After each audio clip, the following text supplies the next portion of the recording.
Hi, welcome to Fiberchats. My name is Irene. I'm the host here. My guest today is Aim Small, founder of Knit Collage. And I saw your booth at Vogue Knitting first time, like was stopped in my tracks. I was like, I don't even remember where I was going. I just saw it and I had to come and take a closer look. It's like such a unique, unusual, mood boosting kind of yarn. Like you can't stop smiling like when you touch it and when you see it. Just like there is such a variety of textures, and I mean there's like bits of silk from saris and little flowers and little sparkles, and there's like thinner yarn and then it goes into thicker textures. I mean there's just like so much happening. Yes. Tell me the story of it. Tell me how it all started. Like what gave you this idea to start this company? Yeah, well, thank you so much. I really appreciate those kind words. That's the effect we hope to have when people come to VKL and they see our stuff for the first time, that they stop in their tracks and come in and feel yarn. Okay, if I go back in time, I started the business 13 and a half years ago, so it's quite a long time. And it started because I was hand spinning. I learned how to hand spin. And I thought, I don't see any yarns like this really out there in the world. And I thought maybe I could try and sell these. At the time, I really didn't know anything about the knitting or crochet industry. I didn't really know about knitting patterns and knitting books and things like that. So I was very naive. I came from a designer background, a sweater designer background. So designing sweaters for the retail industry is very different than designing patterns for the knitting industry. So I didn't have any experience, but I thought, you know what, I'm just going to try this. So I had this line of yarn, which is now our Dreamland yarn, that I had spun myself, like one of each color. It was a rainbow. And I thought, I'm just going to email a few stores and see if any of those owners are interested in buying my yarns. And I had no idea how I would make them. I was just like, well, let's just see if this could be a thing. And one shop owner responded, it was a store in London, and said, I'd like 10 of each, please. And so I was like, oh my God, like I'm the business. This is a real thing. And now I need to figure out how to actually make it happen. So at the time I was living in Hong Kong where I designed sweaters. And I worked freelance as a sweater designer for many different companies. At the same time, I started the business and I hired a few local women and I spun myself and I taught them and we got it going all there.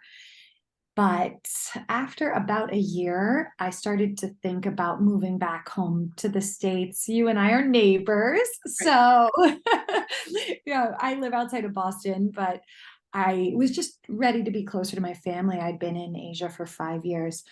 And so I was thinking about where I could make the yarn long term and start to grow the business. At this point, I think I had gone to my first TNNA trade show and had some very small orders that came in. One from Pearl Soho, though, that really created a lot of good publicity for me. Even though this was so long ago, they were still a really big deal 14 years ago or 13 years ago. So I had that order, and when they got their yarn, lots of other stores contacted me and wanted to. So I had orders, but not a ton, but some. And so I thought I had traveled a lot in India. I had manufactured a lot in India, designed a lot of sweaters and accessories in India, and I thought this would be a perfect place to make the yarn. And part of that is the beautiful history of textiles and color and trims that they have that go into their own textile industry business. And part of it was also, I think, the just the feeling there that anything is possible. Like when I go there, any harebrained idea is, yeah, sure, let's just try it. No one is telling me, no, like, don't, like, that seems totally nuts. You can't do it.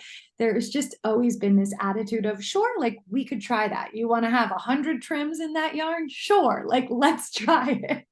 And so, and those were the types of sweaters that I used to design at Free People for in India. They had lots of different things going on, lots of trims, lots of fabrics. Like it kind of looked like the yarns that you see at Knit Collage. So I ended up partnering with a woman who I worked with at Free People, and she helped me start the business and recruit the women that work for us, many of whom still work for us. And in those beginning days, I was there a lot. It was pretty easy from Hong Kong. It was just a 5-hour plane flight. So I was there a ton. And we just got it going. We got it off and running. And then about a year later, I moved back to the States and lived in my parents' basement, and she shipped the yarn to my parents' basement. And I had to fix all types of things like crazy knots and all sorts of things. But we finally, over time, really figured it out, the process, and got the yarn to the point where it is now, where it's, you know, you can use it in anything. And that's sort of in a nutshell how it all got started. Does that answer your question? Might lead to more questions, right? Well, when you look at your, like when I look at your yarn, right, I appreciate it as a piece of art. And yet I'm like so terrorized at trying to imagine what to make with that, because it's like, it's not obvious. It's so out there that it's like, it's not immediately you can come up with the idea of a pattern for that. And you said that you were not into hand knitting at that time or crocheting.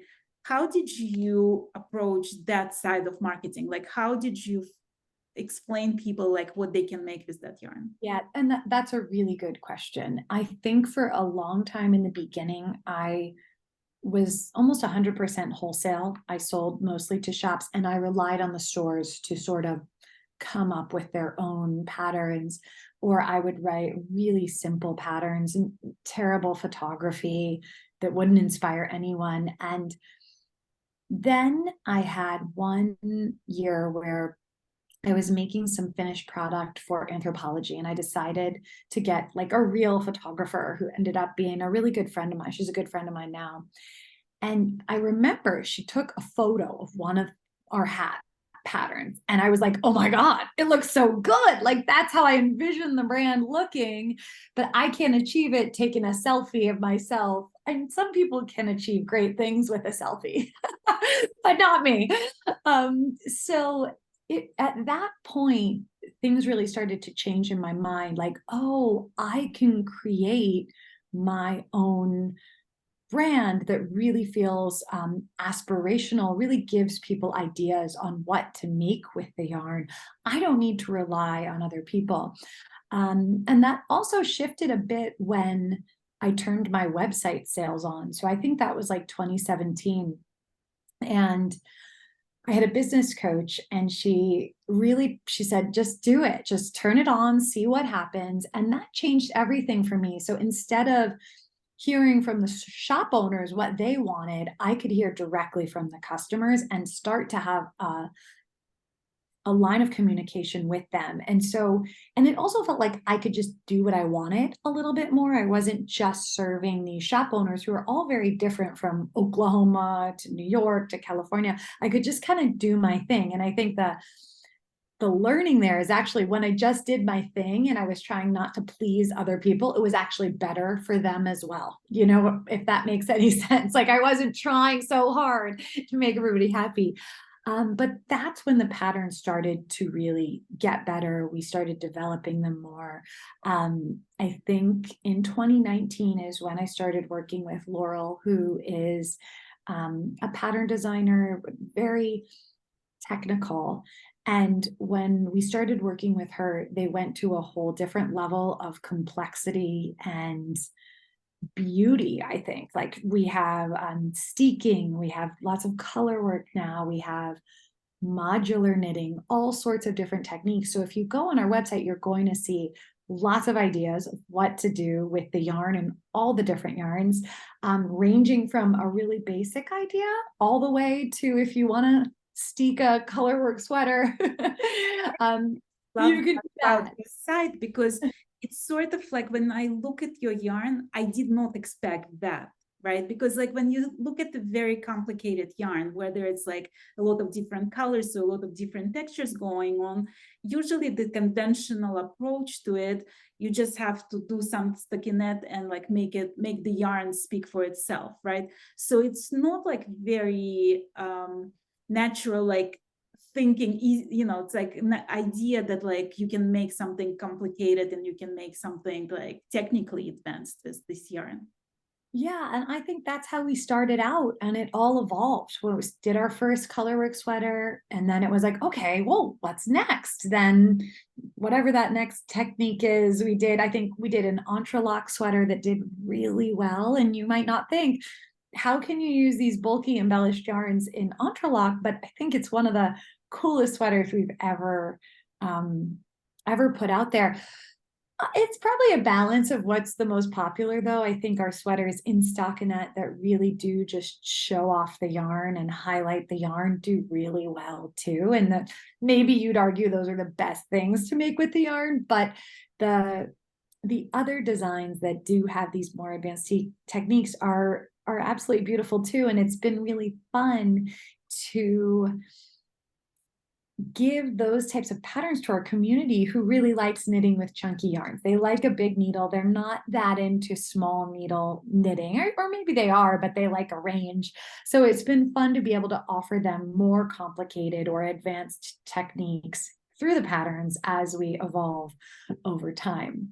Well, do you think, like, when you think about your community of knitters and crocheters out there, do you think they shape you or you shape them? Do you expose them to some new ideas that they wouldn't even dare to try beforehand? Or do they give you some inspirations to come up with new yarns and new designs? I think it's both. I think it really works both ways. So I'm always looking for new ideas everywhere, from fashion to art. And so I'm constantly thinking about that. And I just recently got into Pinterest, and all the pins I like are from like 2003 and before. But for me, it's fresh and new because I've never seen it. So I'm always thinking about new ideas in the next season. But at the same time, in our membership and in our make along that's just happening, the ideas are like blowing my, like the variations that people take on the pattern and what they create with the yarn is so, it goes so much further than anything I could have imagined at the same time. So it always gives me ideas on what to make. We had one person take this crochet dumpling bag, and it's supposed to be a shoulder bag, or you could do a crossbody, but she turned it into, it can go from a backpack to a crossbody, and she created this incredibly complicated engineered strap. I mean, it's just like so cool. She thought about where to put every rivet so that the bag stands up perfectly on her back when it's worn, and it just, the thoughtfulness in it is, it's just so inspiring. And she did a whole Ravelry post about it. So we can all go and try to achieve that. But it definitely goes both ways. It's oftentimes too, I might see a sample that someone made with our yarns and say, do you have a pattern for that? Can we buy that pattern from you if you made it up? Like that happened at VKL. Someone was wearing a sample and I'm like, we need that. Like, stop right there. Let's talk about this. So I think it really goes both ways, but I'm so inspired by the community. And right, you can't exist in a vacuum. It's like, right, so there's so many amazing ideas out there, not just Pinterest and all those places, but within what our maker community of knitters and crocheters at large, not just at Knit Collage, makes too. Well, you know what I find interesting? Like a lot of yarn dyers that I'm talking to start small, start with the retail community, start with like, you know, having Etsy site or something, and then they move to wholesale. And the dream is to get a lot of wholesale orders so they don't have to stress over like the next paycheck. You went completely the other way. You started wholesale and now you like almost 100% retail. Yes. what was your logic behind it? Like, what was your... Yeah, and this might be interesting for folks who are, really interested in the yarn industry.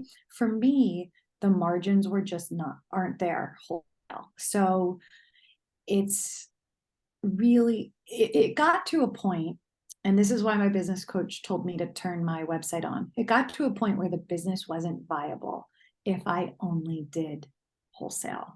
And so that's when we're talking about H+H, I'm hesitant about it.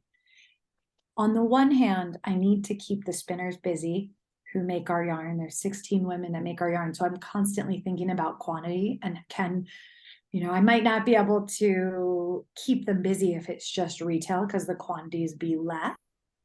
But at the same time, at the end of the day, it needs to be a viable business that actually makes money and is not losing money or else, right? Like I'm not there. So it reached a point in my business where I was in debt after starting the business, and it just wasn't like there was no other. I had to try something radically different.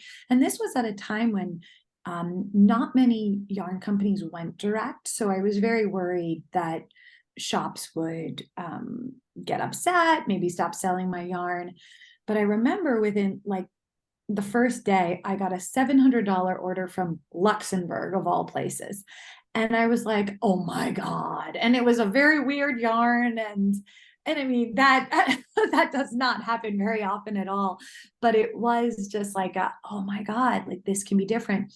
So I think switching to a more retail focused business has allowed me to stay in business and also develop that relationship with my customers that's let me tap more into my own creativity, less trying to please others, more getting to do like my thing. So it's been beneficial in a lot of ways. And I still love working with shops too. It's just I have to balance it if I want to stay in business. So I love doing wholesale when it's a special collaboration like we have done with Knit Stars or Pearl Soho, where we create a special yarn just for them. There's a larger quantity. Then it feels really special from what's on my site too. And we create a pattern, we market it really well, nice photos. That's been really fun and that does well. So that's the way I really like to do wholesale. Of course, I love supporting mom and pop shops too, but I have to think about actually being a viable business, which is always a challenge. Like it's always a struggle. I mean, so you have 16 women working in your company. Do you feel like, do you lose sleep at night feeling responsible for their well-being and for their support of their family, and that you have to bring enough business for them to be able to make a living? Yeah, it's stressful. And I think that it gets easier over time to feel relaxed with the uncertainty of it all. It also grew slowly year after year. So it wasn't like there were that many people immediately, but it is really stressful because at the end of the day, I am the one who's doing the marketing, all the marketing within the business. And so that is like, sometimes when I can't answer emails or can't get back to the team on all these things, I'm like, but I need to do the selling, because if I don't do the selling, like we're not gonna have. So yes, it is a juggle. I think that piece I've gotten better at just accepting, but I keep a really close eye on my numbers because I had that experience of being in debt a long time ago. I'm really careful and conscientious, and yeah, I'm cautious. I'm very cautious about it all. I don't have, like all the tech companies that have investors that come in and give them all that. Nope, that's not mine.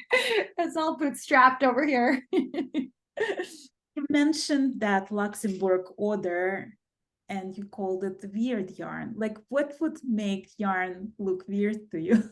Well, this one was a yarn called Stargazer, and we don't sell it anymore. It was a thin silk yarn, and it had brass sequins on it. they were so cool.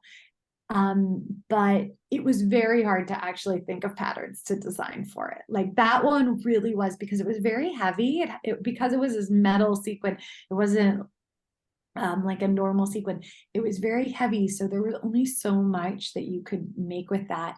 But it was cool.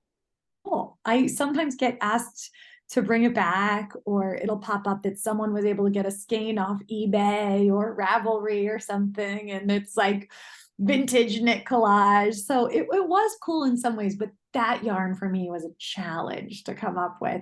But even as I'm telling you about it, I'm remembering there was the cutest tank pattern that we should bring back. And do it in another yarn that we have from where it must be like 10 years old, but it was very cute and I should bring that back. Let's talk about how you come up with the ideas for yarn, or who comes up with the ideas for yarn. Like, do the ladies who spin the yarn participate in the design process, or is it all you? So it's funny, it's a little bit of both. I would say it's probably mostly me. During COVID, it was hard because I couldn't travel. So I have basically everything that they have over there, I have here in my studio. So I can get all my supplies out, I can get my wheel and my carder out, and I can design yarns and come up with recipes here. But it's much easier to do it over there, because when I'm not there, I have to create a sample, create a recipe, then send it to them via email or WhatsApp.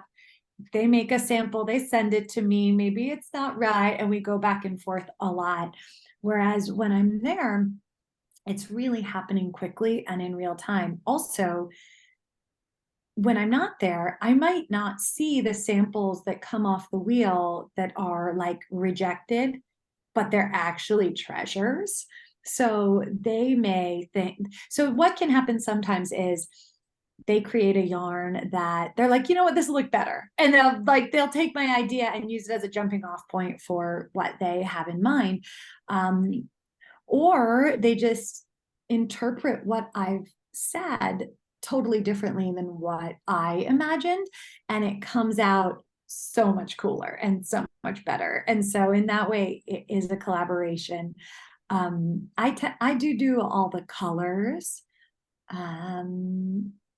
Yeah, it's really fun. So I come up with the ideas.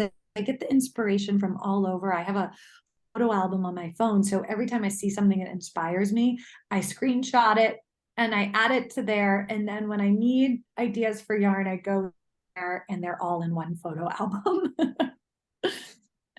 I mean, are those yarns repeatable? Because it sounds like it's like almost this cooking recipe, a pinch of that and a pinch of this. Like, can you actually repeat the yarn?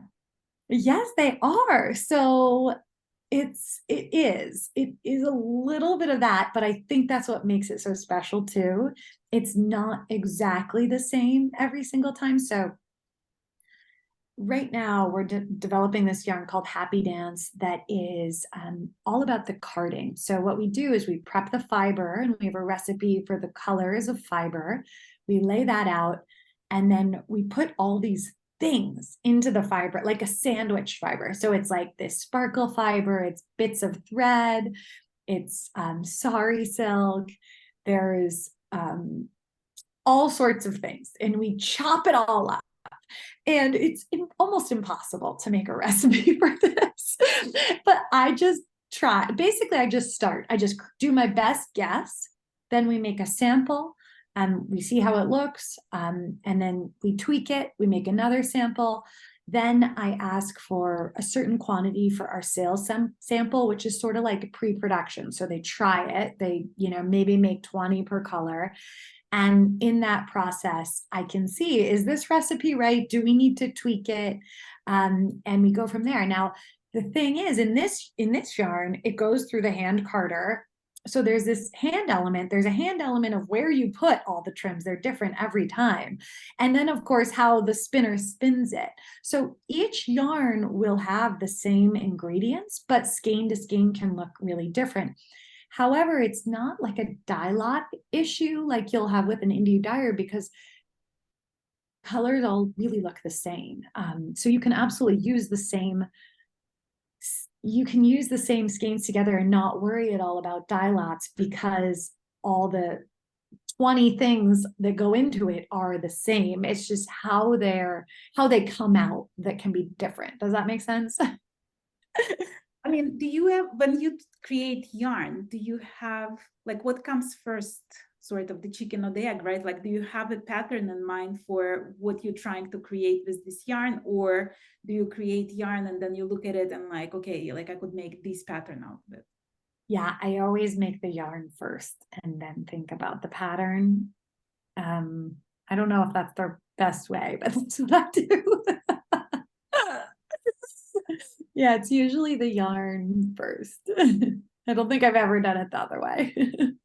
Are you ever afraid to like run out of ideas, or people like, it was one thing when it was a novelty yarn and people haven't seen anything like this, and now more and more people getting into that line of yarn, so it's harder to compete. Like, are you concerned with the future of Knit Collage? Well, I think that the process is very time consuming and it's very hard to make our yarns. So I think it would be really difficult for anyone to completely copy them at the scale that we've been able to achieve. However, if they did and it's their own yarns, then I believe there's room for everybody, and we all have our different spin on things. And I think the really cool thing about the yarn industry is that you can always reinvent what to make with the same yarn through the patterns that you develop. So in some ways, it's very forgiving. If I have a yarn that hasn't sold for a year and I really need to figure out a way to sell it, I can simply come up with a cool pattern for that yarn, and it will help move that, which is really different than the fashion industry, where it's just moving so quick. If something's trendy one year, it won't sell the next year. So I think that that's something that's really positive and forgiving about our business. I never worry about coming up with ideas. I don't know why, but I never worry about that. I think that's the kind of thing I live for. Like, if I could spend all my time designing and creating and not running the business part of the business, like the financials and the logistics and the warehouse and all that stuff, I would just be so happy. Like, I can't imagine ever getting enough of knitting and designing yarns. Like, there's no world where there's ever enough time to do as much as I want of that. And I do work with a bunch of different designers within our team and without. And so it's, if I was feeling sort of uninspired, I think I also could tap into their ideas and see what they're thinking. And even if I'm not the one designing or knitting it, work with them to create something really fun and inspiring. Or maybe they, just on their own, come up with something awesome. When you go to a place like Vogue Knitting, do you buy anything? I mean, does anything look we were talking about cowgirl blues. I actually have a pattern coming out, which you might be really interested in if you're good friends with Bridget, for fall. And it's a dress with her bulky mohair yarn and our yarn in stripes. And it's so cool. So I bought a lot of her yarn, and I am going to be knitting a sample of that at some point.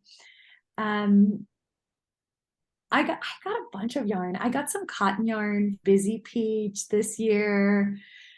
Yeah, I really like shopping at those events. They're so inspiring, and sometimes it's color inspiration or just to get a feel for like what's popular is really fun. I love it, and I love seeing all the samples and what people are wearing. Yeah, so I have an obscene amount of yarn that is not my yarn, and if you go back on my YouTube channel, you'll see in my making vlogs, a lot of the samples aren't knit in Knit Collage. I have like my sea glass tee and ranunculus. I knit all the things. Look at other people's yarn.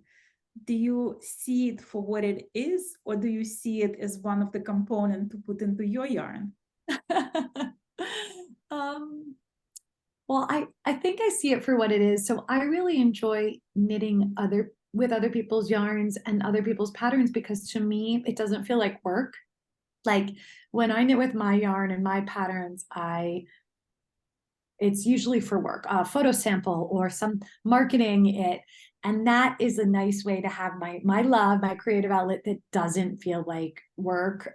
So no, I usually don't think of that as a component for yarn. But I'm always inspired by the way indie dyers put colors together. So like if there's a rainbow speckle yarn, I might think, oh, how could I maybe achieve that color combo in how we spin this yarn with the carding and different pops of things. So I'll use that as inspiration sometimes for the yarn. But yeah, it's nice when I have time. It's really nice to knit other folks' patterns. Ask you about that because like I don't know when you have time. Like I can't even imagine when you have time. You have young kids, you're running a business, overseas business, and then you're running the make along with the community, and then you're doing all the marketing and all of that things. I've got this really cute one to show you, and you'll understand. I could knit this, right? This is something I can knit. So I knit a lot of like little things. Everyone in my family's having babies, so I do, but not that much. Right now I'm designing fall, so I haven't had a lot of time, but I really love doing it when I have the time. Well, like on Not chat, enough like, hours. I had a conversation today with a friend of mine about stress level, and I was telling him that like I have 4 projects that I committed to complete before the end of August, and I have to complete them because I promised those people that I'm going to make them. And that stresses me out. And I know that I can, hypothetically speaking, but then there is whole Fiberchats and interviews and editing and all that stuff. So I'm like stressed, but that also makes me very happy. Like when I know that like there's so many things happening at the same time, like that excitement is like really precious to me. Yeah, especially if you're into all of them. If you're excited about all of them, like, right? I mean, are you one of those stress junkies? Like, do you strive with stressful situations? Like, is that what brings? No, I'm not very good with like I used to pull all-nighters for work. I can't do it anymore. No, I don't think I'm like that, maybe, but I I think I do tend to put too much on my plate. Maybe you feel the same, like where I'll think I can get way more accomplished in a certain amount of time than I can. And it's like a lesson I just haven't been able to learn, after all these years. And what I end up doing is actually I'll push things back, or something will fall away, and it sort of all evolves. I would love to get to a point where I don't put too much on my plate, but it's very hard to do, very hard as a business owner, because there's always more things that you can be doing and learning about, and all sorts of ways to grow your business. So it's just like the to-do list is never accomplished. It's never done. I never get to that point where I'm like, yes, everything is done on my to-do list. Well, how difficult to delegate things to others, like to let other people be in control of the process of any part of the process? Yeah, so we have an awesome team, and I delegate a lot to Melanie, who is the director of operations here. So she handles all the inventory planning, which is huge, making sure that Monica in India knows what to order when, and that it's on the container ship when it's supposed to be. So she handles all of that. Right now, she is handling all the testing of the patterns, pattern development, pattern design submissions. She also handles all of the team, like checking in with team on a weekly basis. So there's way more that she does, which I can't even remember, but a lot of delegating to her. Vanessa on our team handles the whole membership, so that I delegate to her. And of course, we're all in constant communication. and we have one person on our team who handles all the customer service and helps me with social media. So I do delegate. I would like to be able to hire like 10 more people and really delegate, but that's always a balance of what can we afford in the business and what can we not. Well, I see a lot of like you organizing a lot of make-alongs, and I've done a bunch of knit-alongs that I organized, and it's a lot of work. Like people don't even understand the amount of work that goes into it, because there is constantly some questions, some comments that you have to be like answering. You have to put support videos. I've heard you made 100 or something for this make-along. Mm-hmm. Why do that? Like, why would you take that extra aspect on your business when you could just manufacture yarn and sell it, right? Like, why is community aspect so important to you? And so a big part of why I do what I do is because I believe that making things makes us better in all these ways, right? Like we all know knitting and crochet has positive effects on our lives, whether it's mental health or anxiety, creativity, right? All these things. So that's really why I do it. And I want to share that with people. I don't want to just be in a bubble by myself. I actually want to share that with people and talk to them and make friends and have people to geek out about, oh my God, did you see that backpack? Like she made a backpack and it wasn't like that. And like, oh my God, like, and have people that, right, you can talk to about all that stuff. Especially if it's your passion, it's so much fun to be around other people who also have it as a passion. Like my husband and my friends here in Dedham, they don't want to talk to me about it. Sounds like you have some friends. It sounds like you have some friends, but I don't have any friends that knit right here. So the community that we have online, where we had a Zoom for our membership last week, and we just talked about tools we love and resources. And I learned so many cool new things. And to be at that same place where we all have this shared passion and we can learn from each other, but also celebrate each other when we finish something hard or beautiful, whatever it might be. That's a big piece of it. But within our knit-alongs, the teaching and the videos really came about because I would see that one of the biggest challenges for knitters is that they start a project and they don't finish it, right? It's a big common occurrence. We all have 20 different whips going and you never finish them. And when we make in community and we make over the course of 6 or 8 weeks, there's this built-in momentum and accountability that comes about because we're making it together.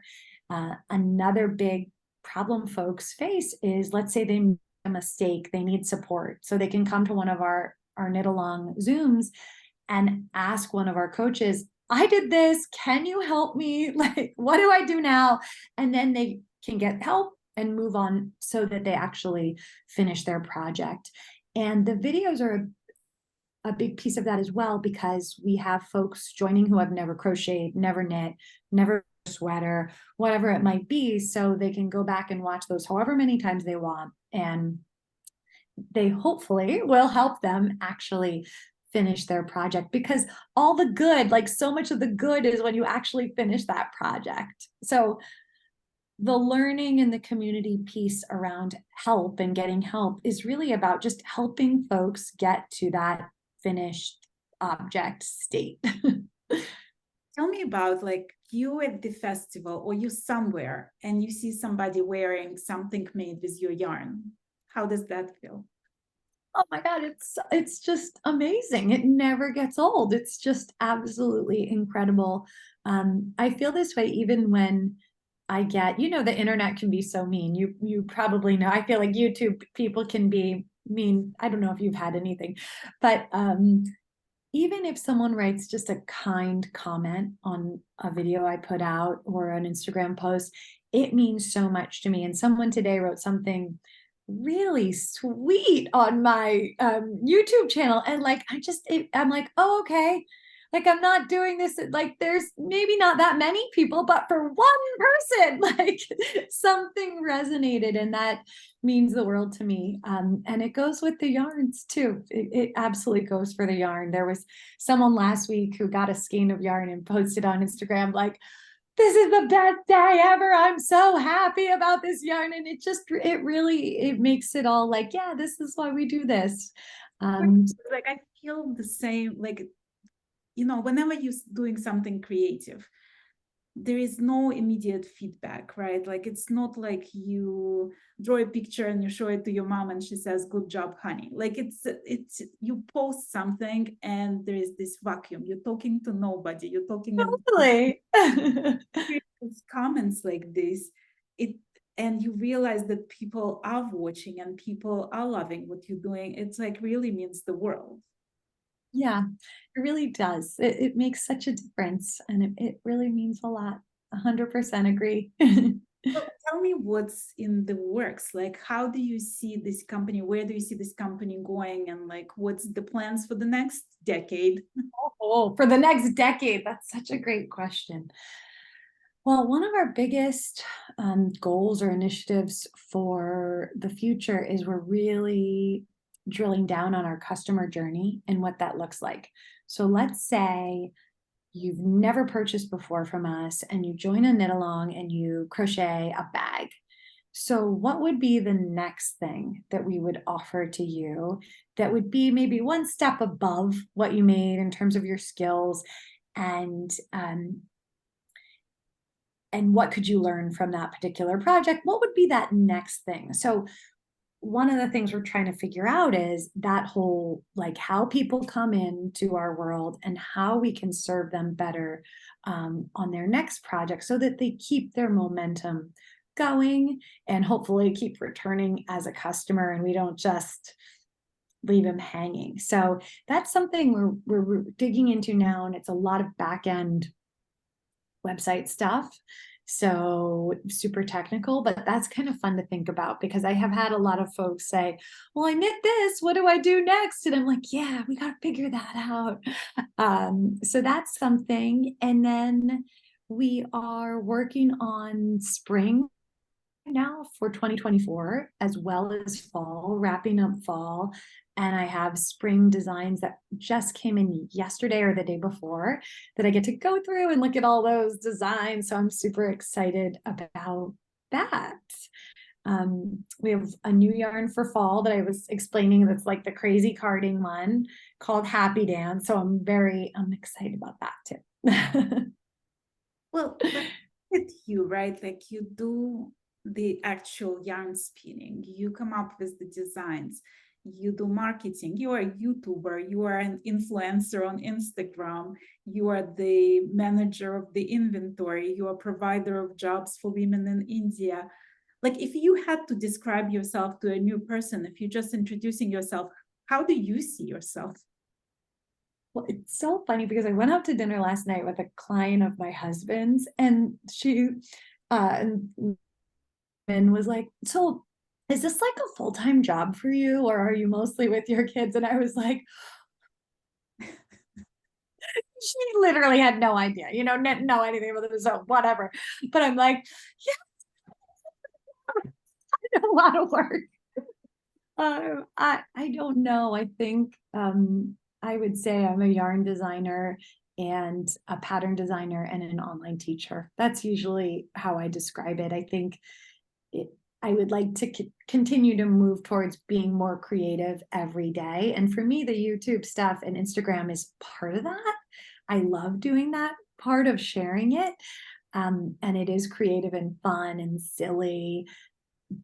It's the other things I'd like to streamline, get systems for and delegate so I can do more of that stuff. So I usually describe myself as more creative, even if the actual day-to-day is like today paying bills, whatever it is.